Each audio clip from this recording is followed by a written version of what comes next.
Здравствуйте, зрители моего канала. В сегодняшнем видео я бы хотел показать вам новое пополнение своей коллекции фильмами на физических носителях. В сегодняшнем видео всего будет 26 изданий, 11 изданий в формате 4К и 15 изданий в формате Blu-ray. Всего получается в сегодняшнем видео 16 иностранных изданий, в том числе 5 из них с русским языком, и 10 изданий российских. Как обычно, я начинаю с иностранных изданий с русским языком. Их будет в сегодняшнем видео всего 5, что достаточно много, если смотреть по предыдущим видео. Обычно поменьше было. И первое издание — это известная картина 1939 года под названием «Волшебник страны Оз». Известный фильм, и при этом он уже цветной, это цветной фильм 30-х годов. До этого был у меня на Blu-ray, но вот увидел за недорого 4К версию данного фильма и взял. Тем более, что здесь, в этом издании, 4К диск с русским языком, а само это издание американское. Такая вот обложка, а сам диск, как мы могли увидеть, просто красного цвета. А Blu-ray в этом издании без русского языка. Такой вот фильм 30-х годов под названием «Волшебник страны Оз». Первый фильм 30-х годов в формате 4К в моей коллекции. Далее будут 4 Blu-ray издания с русским языком. Некоторые из них выходили с русским языком только за рубежом, а в России они совсем не выходили на Blu-ray. Первый из таких изданий — это фильм «Мы страха» 1962 года. Вы, наверное, видели «Мы страха» 91 года от Мартина Скорсезе. А это первая версия, то есть первый фильм с таким названием, в котором снялись Роберт Митчем, Грегори Пек и также Поли Берген. Это немецкое издание, как я уже сказал, с русским языком. Открываем. Такая вот накатка, повторяющая обложку. И здесь видим то же самое, что и здесь, но без значка возраста. Здесь в данном виде, а здесь с этим значком. Такое вот издание.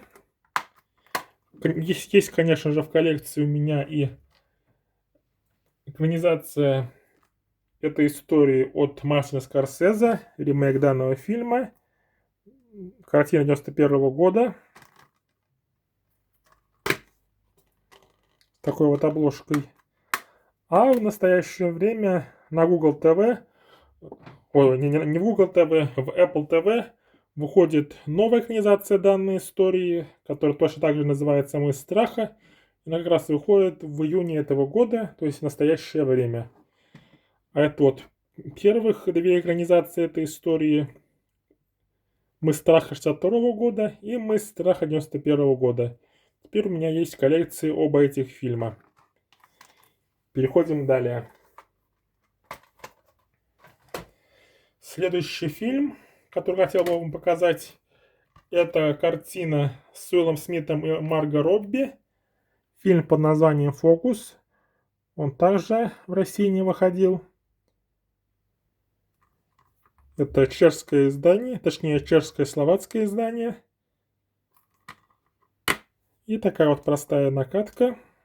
Фильм «Фокус». Это фильм криминальный. Здесь, как я уже сказал, в главных ролях снялись Уилл Смит и Марго Робби. И в моей коллекции появился еще один фильм с актером Уиллом Смитом. Такое вот издание. Фильм «Фокус». Далее, следующее издание будет из необычной для страны. Вы могли увидеть уже данное издание в прошлом видео, где я показывал издания из разных стран. Но в этом видео я опять показываю его, потому что оно пополнило мою коллекцию в этом месяце. И это фильм под названием «Забойный реванш». Такое вот издание. Фильм, в котором снялись Сильвестр Сталлоне и Де Ниро. Также в ролях здесь снялись Кевин Харт, Алан Аркин, Ким Бейсингер и Джон Бернтал. Здесь видим на греческом название данного фильма, а маленькими буквами название на английском. Здесь также у нас на греческом описании данного фильма. И такая вот простая накатка с названием данного фильма на английском. Здесь из интересного в данном издании также то, что здесь помимо дубляжа русского представлена еще одна дорожка русская, а именно одноголосый перевод Гоблина, то есть Дмитрия Пучкова. Такое вот издание фильма «Забойный реванш», греческое издание с русским языком. И, наконец, последнее иностранное издание с русским языком в сегодняшнем видео. Это фильм российский 2022 года, который называется «Мира», а в английском, то есть это английское название, также оно и в немецком сохранено, получается название «Последний сигнал». Здесь видео связано с космосом. И также этот фильм «Катастрофа», то есть здесь на город падает космический объект. И такое вот издание, немецкое издание. И здесь с одной стороны с возрастным значком, а с другой стороны без возрастного значка я перевернул на ту сторону, чтобы была чистая обложка без этого значка. И такая вот накатка диска, повторяющая обложку. Издание, конечно же, с русским языком и не залочено на один какой-то регион, что очень хорошо. Такой вот фильм российский под названием «Мира». И это были все иностранные издания с русским языком. Поэтому переходим к следующему фильму. И это фильм под названием «Фуриоса. Хроники Безумного Макса». Еще один фильм Джорджа Миллера в моей коллекции. У меня есть предыдущие все 4 фильма про Безумного Макса. И в коллекции появился и этот фильм. И решил его наконец-то взять. Здесь видим информация. Такая вот накатка, не совсем простая. И уже активированный код. И активированный код позволил мне получить версию данного фильма. И в том числе версию данного фильма с русским языком. Что, конечно же, как в предыдущих 2 видео с пополнением коллекции я вам покажу. Здесь вот видим Фуриоса Хроники Безумного Макса. Повысим яркость. И смотрим, что действительно есть русский язык. У тебя выдался тяжелый день, не так ли? Ужасно. Ты, должно быть, устала. Я прошу тебя только об одном. Отдохни. Можешь ничего нам не говорить, вообще ни слова. Как хочешь. Просто отдыхай. И завтра я отвезу тебя домой. Поеду по... Вот такое вот приятное дополнение к этому изданию я получил.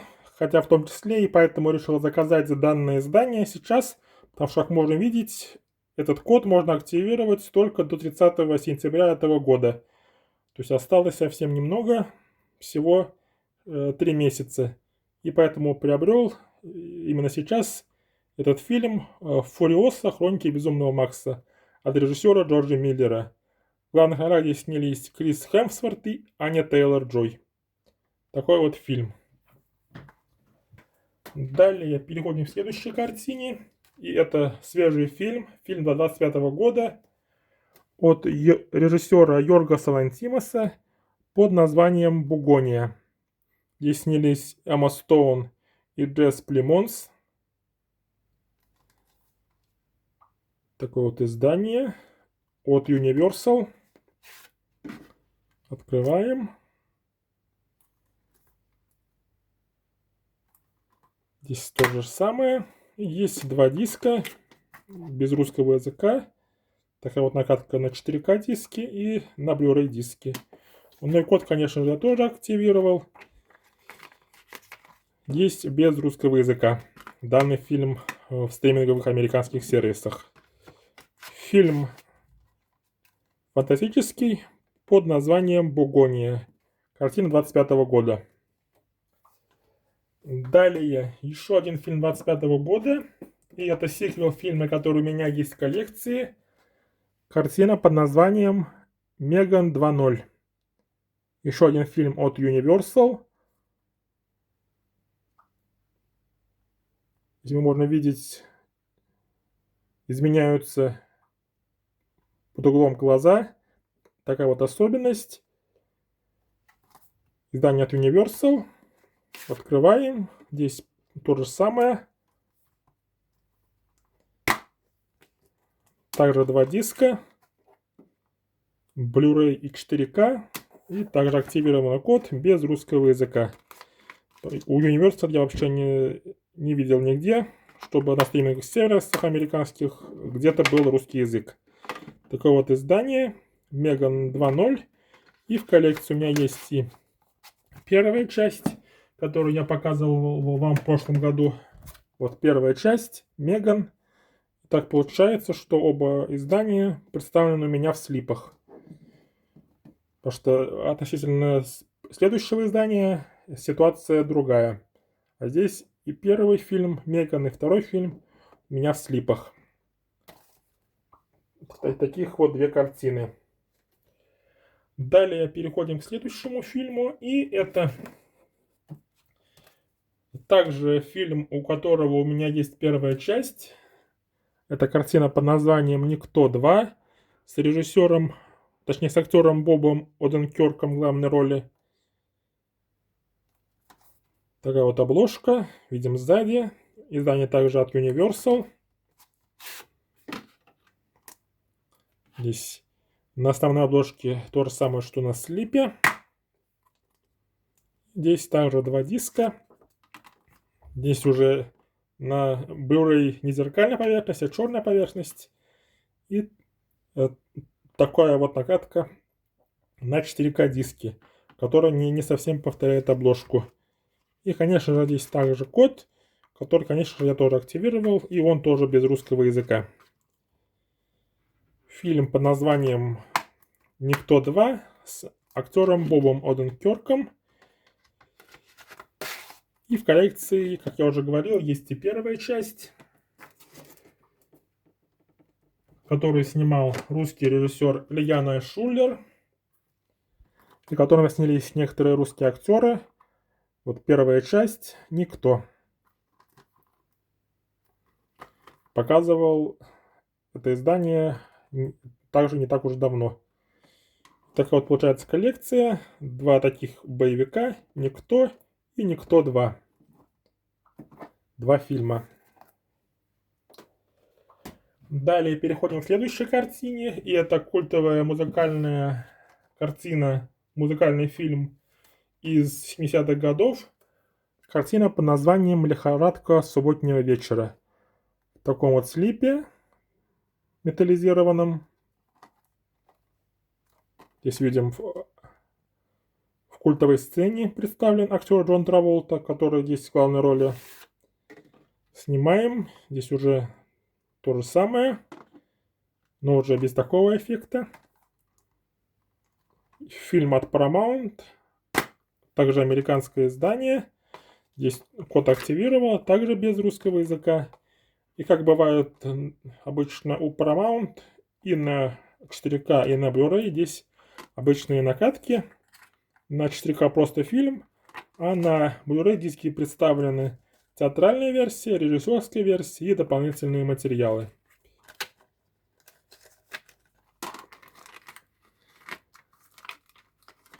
А цифровая версия данного фильма без русского языка. То есть ни субтитров, ни дорожки, ничего нету. Фильм под названием «Лихорадка субботнего вечера» с актером Джоном Траволтой. Далее переходим к следующему фильму. И это также культовый фильм с актером и музыкантом Эминемом под названием «Восьмая миля». Здесь помимо Эминема также снялись Ким Бейсингер, Бриттани Мерфи и Михи. Pfeiffer. Такое вот издание, американское, без русского языка. Культовая картина начала нулевых, в которой снялся Эминем. И этот фильм интересен тем, что Эминем здесь выиграл Оскар за песню из данного фильма Lose Yourself, которая играет в самом конце. И код здесь тоже активирован. И как в предыдущих изданиях от Universal, русского языка в цифровом виде в американских сервисах нету. Фильм «Восьмая миля» с актером и музыкантом Эминемом. Далее, следующий фильм, и это научно-фантастический боевик из 90-х годов под названием «Драйв» с актером Марком Дакаскосом. Это британское издание без русского языка. И в этом издании представлен только 4К диск. Ничего больше интересного здесь нет, но здесь есть альтернативная обложка, которая выглядит вот так. Здесь отличается не только передняя часть, но также и задняя часть, потому что здесь также представлены кадры из фильма. А с этой стороны такого нету. Оставим на ту сторону, которая была. Такой вот фильм, научно-фантастический боевик с Марком Дакаскосом под названием «Драйв». Интересная картина, поэтому приобрел себе в коллекцию такой вот фильм. И осталось два иностранных издания в 4К. Оба они связаны с Японией. Первый фильм — это картина под названием «Годзилла. Возрождение». Шин Годзилла. Американское издание, без русского. Это фильм японский.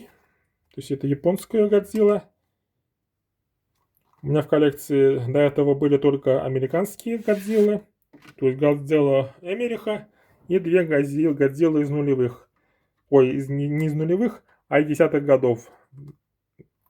А теперь в коллекции появилась и настоящая японская Годзилла от режиссера Хидэаки Анно, которого вы можете знать и смотрели аниме по его фильму, точнее по его сериалу и серии фильмов «Евангелион».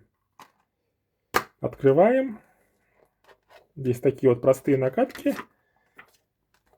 На Blu-ray здесь только дополнительные материалы, а сам фильм представлен на 4К диске. И здесь основная обложка повторяет то же самое, что на слипе. И такая вот рекламка Годзилла с сайта godzilla.com. Такое вот издание «Годзилла. Возрождение». Такой вот фильм появился у меня в коллекции. Еще одна картина. Получается, в коллекции будет четвертый фильм про Годзиллу. И, наконец, последнее иностранное издание в 4К. Но не последнее 4К издание в этом видео. Это фильм под названием «Могучие рейнджеры». Этот фильм связан с Японией тем, что он основан на американской версии японского сериала. То есть японский сериал называется Супер Сентай, а его потом превращали в американский сериал под названием «Могучие рейнджеры». А это вот полнометражный фильм по тому американскому сериалу, по японскому сериалу. «Могучие рейнджеры».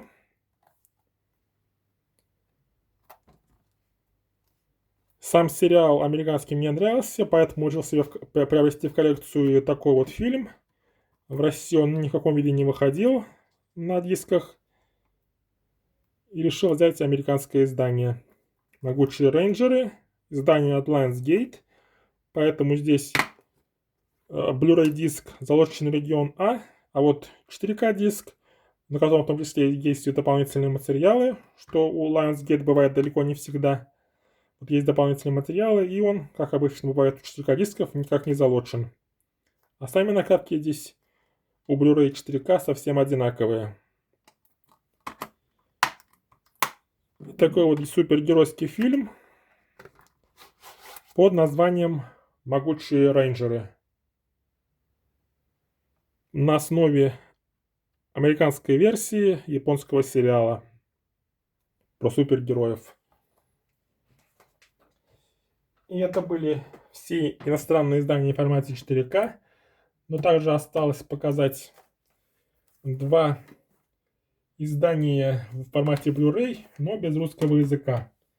Первый из них — это известная картина «Робин Гуд. Принц воров», в которой снялись Кевин Костнер, Морган Фриман.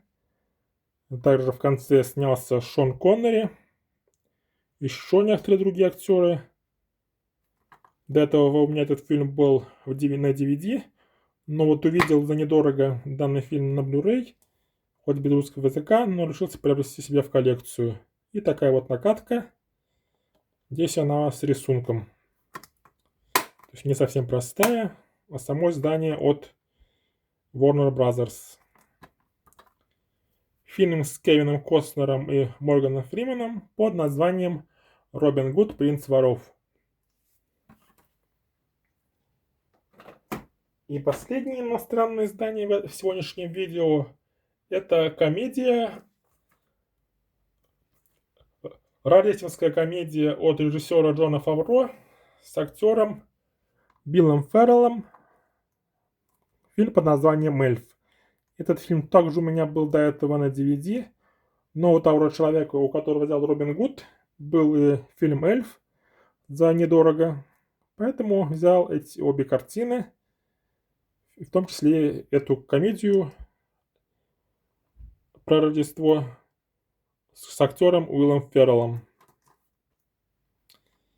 Открываем. И здесь есть, конечно же, Blu-ray диск. И также здесь есть и цифровая копия.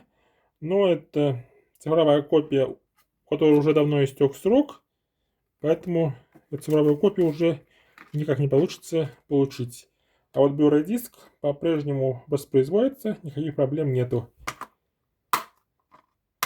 Такой вот фильм от режиссера Джона Фавро с Уиллом Ферреллом под названием «Эльф». Это были все иностранные издания в сегодняшнем видео, но осталось одно 4К издание вам показать. Остальное все будут российские Blu-ray издания. Решил приобрести себе в коллекцию невероятного Халка в формате 4К. Он стоил недорого, поэтому решил себе взять. То есть у меня есть на Blu-ray, но там завод, который произвел, не совсем хороший.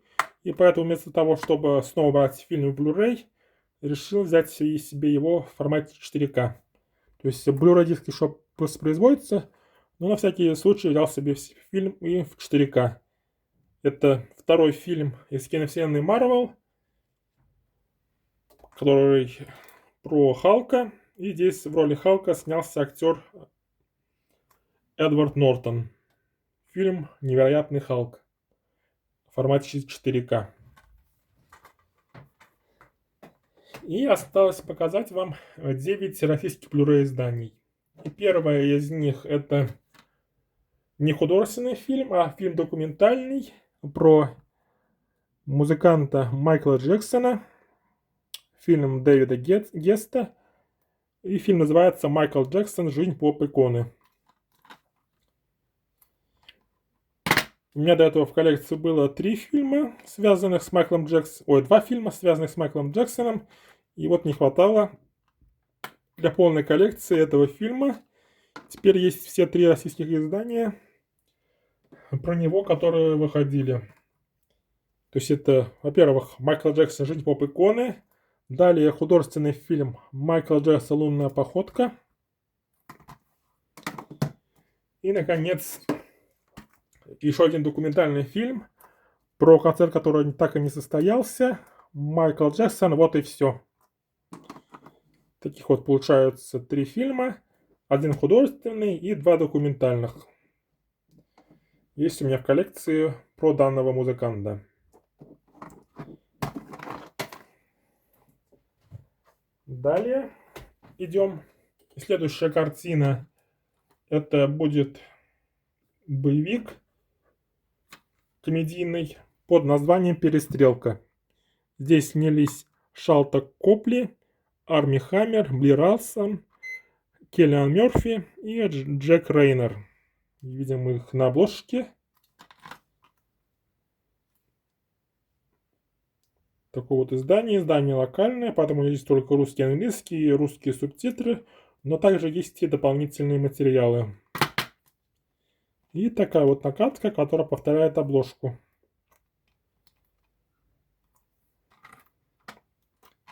Давно смотрел на этот фильм и решил себе приобрести этот комедийный боевик под названием «Перестрелка». Далее, следующая картина, и это фильм от режиссера Антуана Фукуа. Еще один фильм от данного режиссера. Картина под названием «Левша». Здесь снялись Джейк Джилленхол, Форест Уитакер и Рэйчел МакАдамс. Здесь видим от режиссера фильмов «Тренировочный день и падение Олимпа». Обе эти картины есть у меня в коллекции. И теперь от этого режиссера у меня в коллекции порядка 10 фильмов есть. То есть фильм нормальный, но вот издание достаточно простое. То есть здесь даже нет меню и только русская дорожка. Но все-таки решил себе приобрести в коллекцию данную картину под названием «Левша». И еще один фильм про бокс в сегодняшнем видео. Далее идем. И далее будут два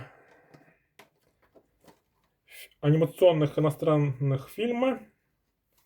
Первый из них это от студии Blue Sky. Картина под названием Epic. Издание в формате 3D. В слипе.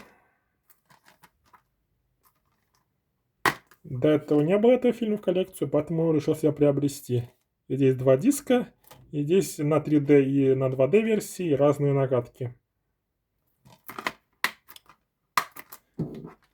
Фильм под названием Epic. А от студии DreamWorks решил себе добавить в коллекцию фильм «Хранители снов». Этого фильма тоже раньше не было у меня в коллекции, теперь есть. И также представлено здесь в формате 3D. Открываем. Здесь также два диска. Здесь можно видеть, что 3D диска, два диска от разного завода. Это от Sony DATS, а это от Laser Video. Таких вот два диска. «Хранители снов». Анимационный фильм от студии DreamWorks.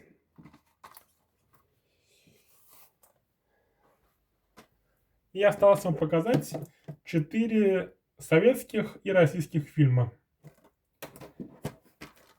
Сначала продолжим про анимацию.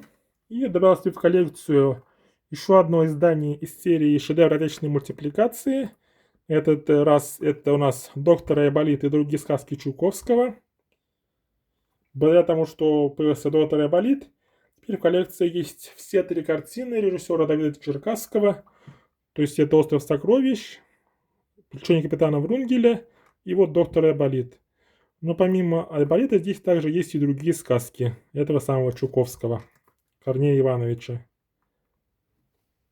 То есть это попадает у нас Бибигон, Ухо-цокотуха, Павлиний хвост, Федорино горе, Мой Дадыр, От 2 до 5, Тараканище и Чудо-дерево. И такая вот здесь накатка, издание, как и другие у меня из этой серии, на литье. «Доктор Айболит и другие сказки Чуковского». Такое вот издание. И осталось показать вам 3 советских, точнее 2 советских и 1 российский фильм. Сначала покажу чисто советский фильм. Это фильм под названием «Офицеры». Фильм «Лидер кинопроката» с 1971 года. Здесь колоризованная, то есть покрашенная версия данного фильма. Здесь снялись Георгий Юматов, Алина Покровская, Василий Лановой и другие актеры. Открываем. Такая вот накатка. До этого данного фильма не было в коллекции, но брал у того человека, у которого следующих 2 фильма, поэтому решил себе добавить в коллекцию данную картину. Фильм под названием «Офицеры».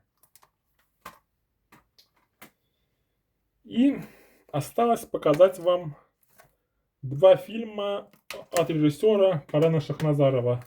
Первый из них — это картина 1988 года под названием «Город Зеро».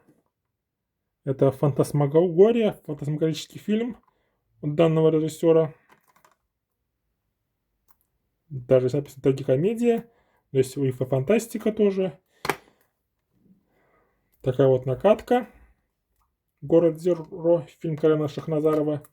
Здесь в главной роли снялся актер Леонид Филатов, и также снялся Олег Басилашвили, и Владимир Меньшов и Армен Джигарханян, и некоторые другие актеры. Фильм под названием «Город Зеро».